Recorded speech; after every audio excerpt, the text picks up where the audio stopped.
अस्सलामुअलैकुम। अब आगे देखें। अब फिर वही खुला माहौल, रेत रेत के टीले थे, चिकने चिकने पत्थर थे, वही साथी और हमजोली थे।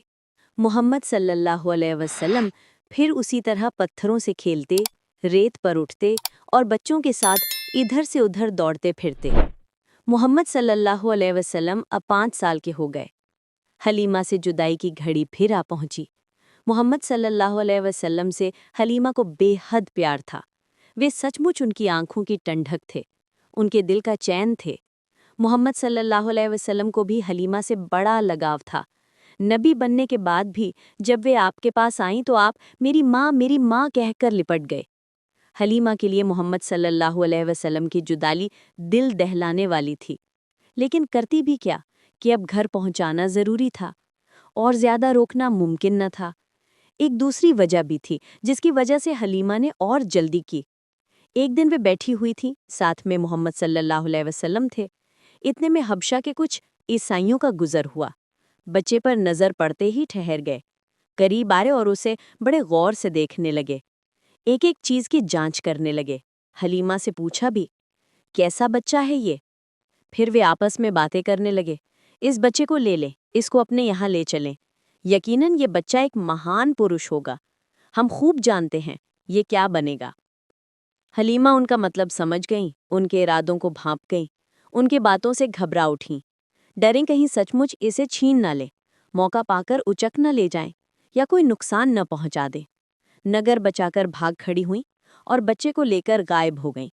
उन्हें उम्मीद न थी कि वे इस तरह भाग सकेंगी और बच्चे को उनसे बचा सकेंगे। जितनी जल्द हो सका वे आमिना के पास पहुंची, उनकी अमानत उनके हवाले की। तब जाकर उन्हें सुकून मिला।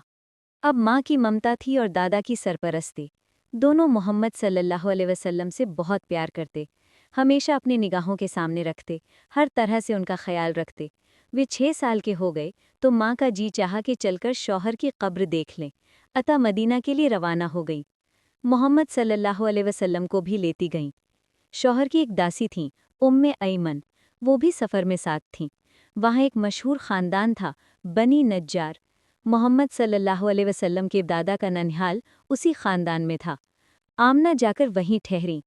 आमना मदीना पहुंची तो प्यारे बेटे को वो घर दिखाया जहाँ उसके प्यारे बाप का इंतकाल हुआ था। वो जगह भी दिखाई जहाँ वे हमेशा की नींद सो रहे थे। आज पहला दिन था कि इस मासूम बालक ने यतीमी का मतलब समझा।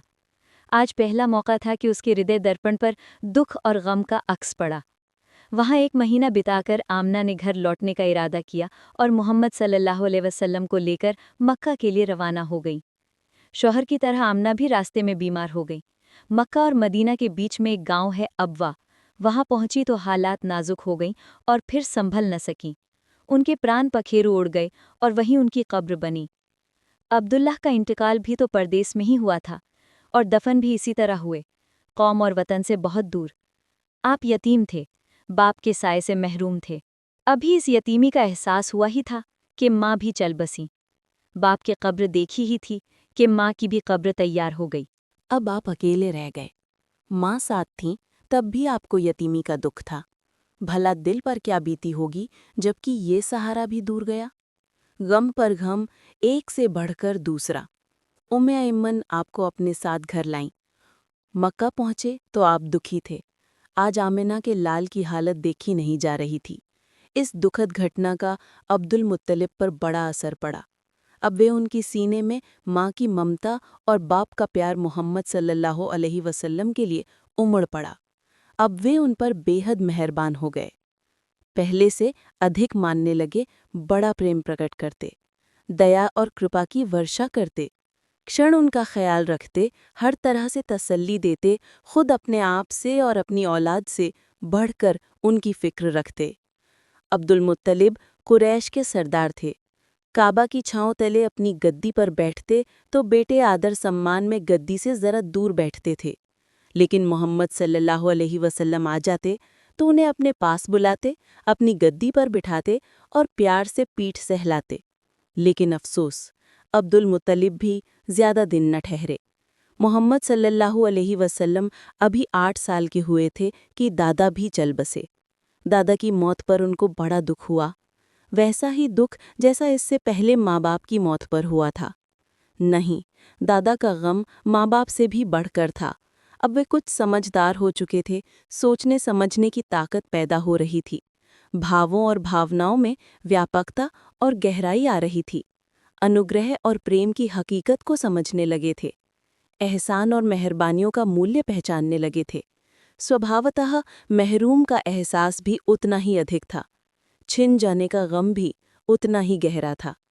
आंखों से आंसू जारी थे। दिल दर्द और गम से चूर था। खुद तड़प रहे थे, औरों को तड़पा रहे थे। यहाँ तक कि दादा का शरीर, आप प्यारे दादा का शरीर, कब्र की भयानक कोठरी में छिप गया और फिर हमेशा के लिए उझल हो गया।